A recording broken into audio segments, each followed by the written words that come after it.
Cubismo, arte e arquitetura.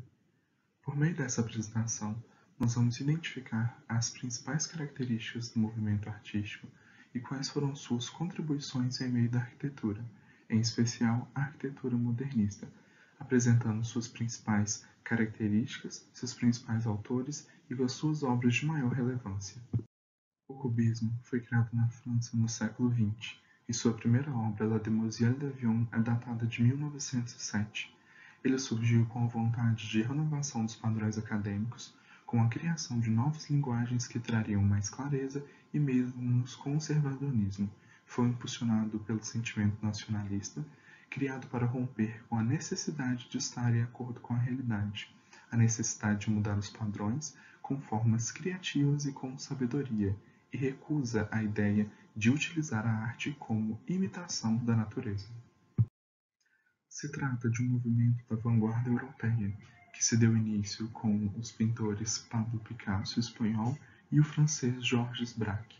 O marco do movimento foi a partir da criação da obra de La Demoiselle d'Avion, que é decorrente do pintor espanhol Pablo Picasso. A obra retrata 5 prostitutas em um bordel com corpos cinzelados rusticamente e corpos esquemáticos. Os corpos são diferenciados por formas irregulares, criando assim diversos planos em uma mesma pintura.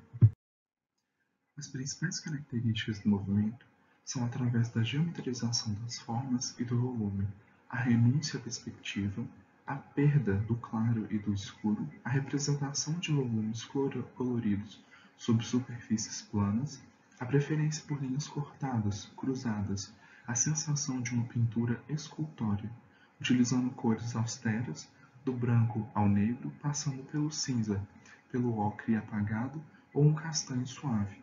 Privilegia o exercício mental, a abstração e a reconstrução de imagens através do uso de colagens.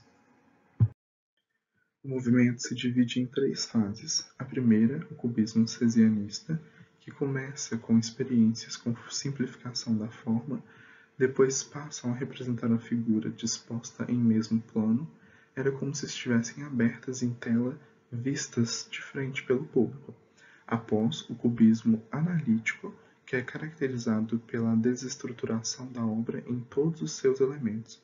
Decompondo a obra em partes, o artista registra os seus elementos em um plano sucessivo e superpostos, procurando a visão total da figura, examinando-a em todos os ângulos no mesmo instante, através da fragmentação dela.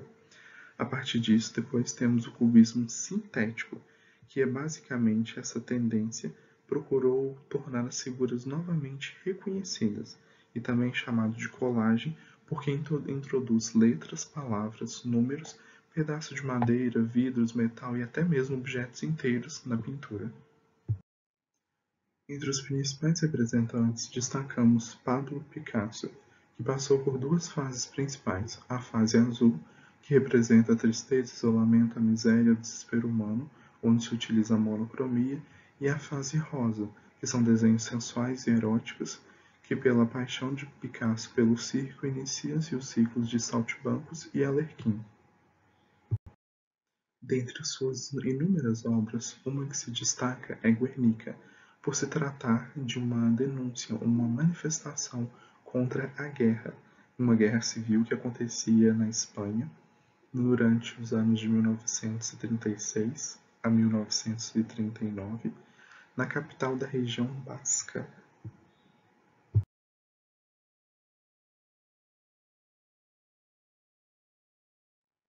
Outra grande contribuição foi Georges Braque. Foi um pintor e escultor francês que, juntamente com Picasso, inventaram o cubismo. Braque iniciou sua ligação com as cores na empresa de pintura decorativa de seu pai. Em 1906, no Salão dos Independentes, em Paris, expôs as suas primeiras obras no estilo de formas simples e de cores puras. Em 1907, conheceu Picasso, com quem se deu quase diariamente até 1914, devido à guerra, se separaram.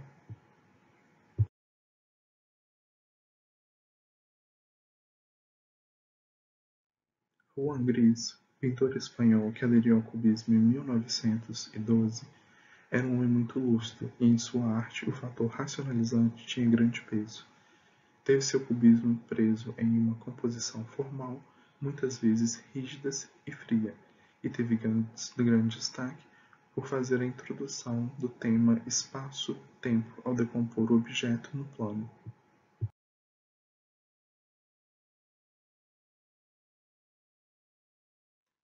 Fernando Léger também é outro nome que teve contribuição no cubismo. Entretanto, desenvolveu um estilo diferente de Braque e Picasso por influência de Cézanne e passou a pintar formas como cilindros e cones.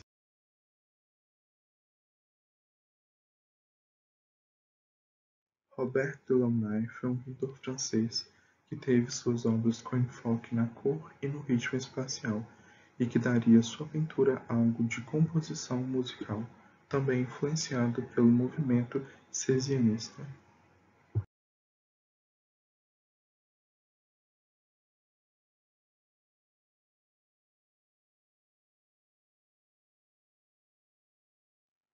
Ao compararmos a arquitetura e a arte cubista, não existem vínculos diretos entre as duas. Entretanto, ambas lidavam com formas geométricas. Os edifícios cubistas são projetados de formas geométricas entrelaçadas ou com uma única forma. A arquitetura modernista não foi criada de primeira tentativa. Foi precedida por várias experiências, sendo a maior delas a cubista.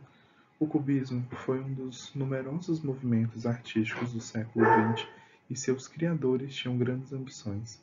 A intenção era que o cubismo fosse um novo estilo da época, universal e comum, ou aplicável a todas as artes. Destacamos o cubismo tcheco, que se desenvolveu paradoxalmente como um produto da riqueza da burguesia, criando um conceito de design e um ideal dinâmico.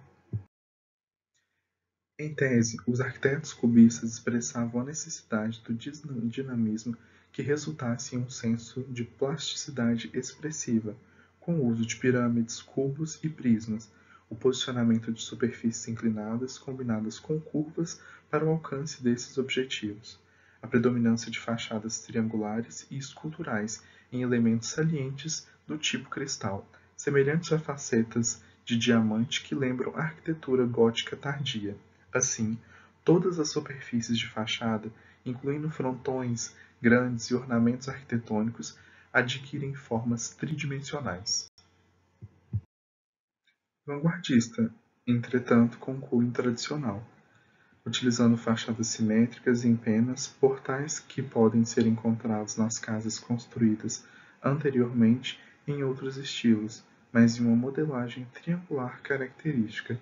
Não negava totalmente a experiência do passado, mantinha a mesma estrutura, mas inovava na ornamentação das fachadas.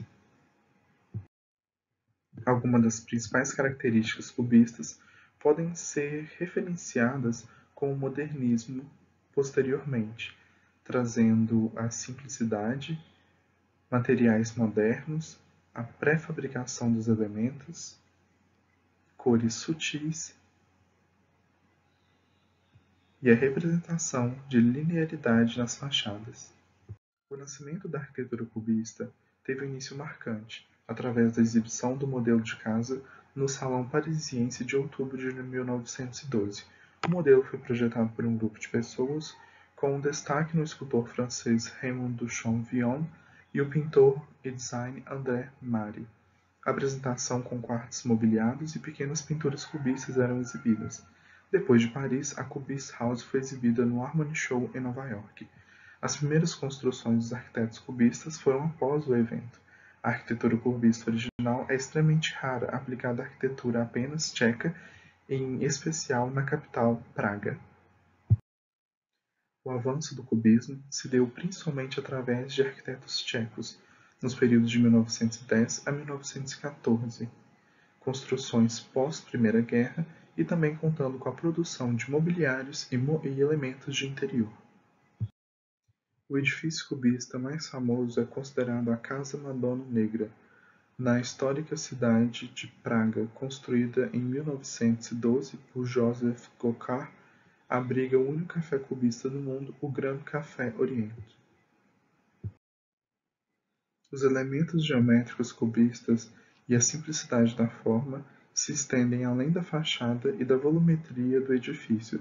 Também podemos ser vistas no seu interior com detalhamento de mobiliários, esquadrias e elementos de iluminação. Por fim, podemos observar que a arquitetura cubista foi rápida, porém teve grande impacto, mudando a forma de projetar pós-Primeira Grande Guerra Mundial e tendo grande influência nas futuras vertentes da arquitetura, como no modernismo.